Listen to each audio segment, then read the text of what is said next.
সম্মানে আর সগৌরবে বেঁচে থাকুক নারীরা, শিশুরা বেড়ে উঠুক নিরাপদ মাতৃক্রোড়ে। এই প্রতিপাদ্য বিষয় নিয়ে বাংলা প্রেস ক্লাব ইতালি একটি উন্মুক্ত আলোচনা সভার আয়োজন করে। এই সময় ব্যবসায়ী, কর্মজীবী, শিক্ষার্থী এবং গৃহবধূ প্রবাসী নারীরা তাদের মতামতগুলো তুলে ধরেন। বাংলাদেশের না, পৃথিবীর প্রত্যেকটা নারীরাই সুরক্ষিত থাকুক, সুস্থ থাকুক।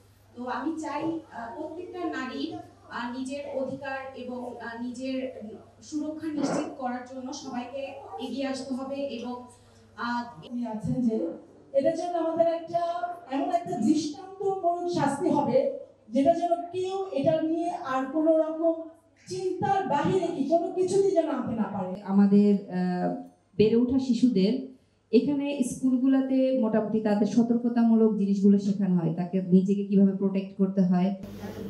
এই সময় আলোচনায় আরো অংশগ্রহণ করেন মুক্তিযোদ্ধা, রাজনৈতিক ও সাংস্কৃতিক ব্যক্তি, মানবিক ও সামাজিক সংগঠনের নেতৃবৃন্দ এবং সাংবাদিক। তাকে হত্যা করা হয়েছে বা মারা গেছে, নির্যাতিত হয়ে মারা গেছে, সেটা বলতে পারি না, আমার চক্ষু দেখিয়ে আসে।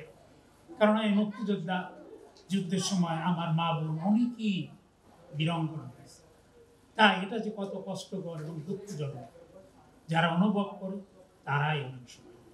একটি শক্ত আইন করা হোক, যে শক্ত আইনের জন্য আজকে প্রতিবাদ হচ্ছে সম্পূর্ণ বাংলাদেশের মধ্যে, যে সেই নির্যাতন, নারী নির্যাতন, শিশু নির্যাতন, ধর্ষকের জন্য যেন এটা জনসম্মুখের জন্য যেন ফাঁসির জন্য যেটা তীব্র আন্দোলন হচ্ছে, সেটার জন্য আমি সমর্থন করি।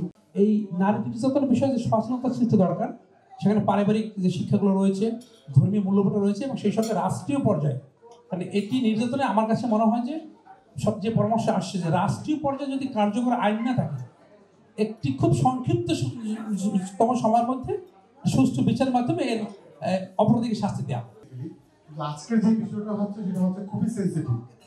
সো আমার মনে হয় যে আমরা আলোচনা করবো, আসলে আজকে আমাদের সিদ্ধান্ত নেওয়ার বিষয়। ব্যবস্থাপনার পাশাপাশি আইন প্রণয়নের পাশাপাশি পরিবারের পক্ষ থেকে এইসব ধর্মীয় অনুশাসন, সাংস্কৃতিক চর্চা, খেলাধুলা, এগুলোর মধ্যে যদি আমাদের বাচ্চাদেরকে বড় করতে পারি, তাহলে মনে হয় আমাদের সমাজ আরো সুন্দর হবে, নিরাপদ হবে। পারিবারিক এবং ধর্মীয় শিক্ষাটা সবচেয়ে গুরুত্বপূর্ণ, সচেতনতা সবচেয়ে বেশি গুরুত্বপূর্ণ।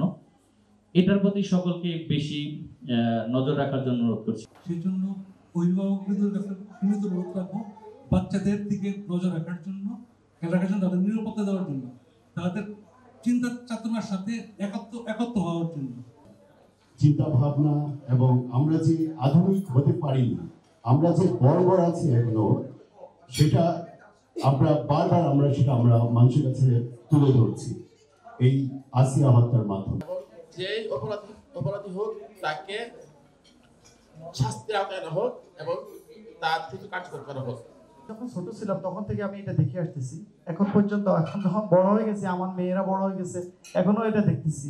আজকের এই আধুনিক যুগে, ডিজিটাল যুগে এসে আমরা এখনো নারীদের অধিকার নিয়ে কথা বলতে আমার কাছে লজ্জা রাখতেছে। এই আসিয়া হত্যা হওয়ার কথা না, কারণ আমাদের দেশে কিন্তু পৃথিবীর কয়েকটা দেশে যেখানে এখনো মৃত্যুদণ্ড বিচার হয়, সে বিচার বছর আমাদের দেশে আছে, কিন্তু মানুষ কিন্তু এটা ভয় পাচ্ছে না কেন? আয়োজনের প্রধান অতিথি হিসেবে উপস্থিত ছিলেন দূতাবাসের মিনিস্টার ও দূতালয় প্রধান রিয়াদ হোসেন। তিনি বলেন, আইন প্রণয়নের পাশাপাশি দরকার আরো বেশি সচেতনতামূলক কার্যক্রম। এই আওয়াজটা এই জন্য এই আলোচনা চলতে হবে সব জায়গায়। যত বেশি আলোচনা চলবে তত আপনার মেন্টাল সাইকোলজিক্যাল ফ্রেম তৈরি হবে যে না, আমার এই জিনিসটা অন্যায়। অন্যায়কে বারবার অন্যায় বলুন, অন্যায়কে শক্ত করে অন্যায় বলুন, বেশিবার করে বলুন, তাহলে হয়তো মানুষ শুনবে, কানে পৌঁছাবে, এবং তার ভিতরে মনস্তত্ত্বর সেই জায়গাটা তৈরি হবে যে এই জিনিসটি অন্যায়। আর কোনো আসিয়া পুতুল ও খেলার মাঠ রেখে মাস্ক পরে হাসপাতালের ওই জরুরি বিভাগে মৃত্যুর সঙ্গে পাঞ্জা লড়তে লড়তে যেন হেরে না যায়। আর তনুরা মেধার বিকাশ ঘটিয়ে আন্তর্জাতিক মহলে বাংলাদেশের লাল সবুজ পতাকাকে তুলে ধরে বলতে পারে, এই আমার দেশ, যেখানে নারীকে মাথা উঁচু করে বাঁচতে শিখিয়েছে। লাবণ্য চৌধুরী, ৭১।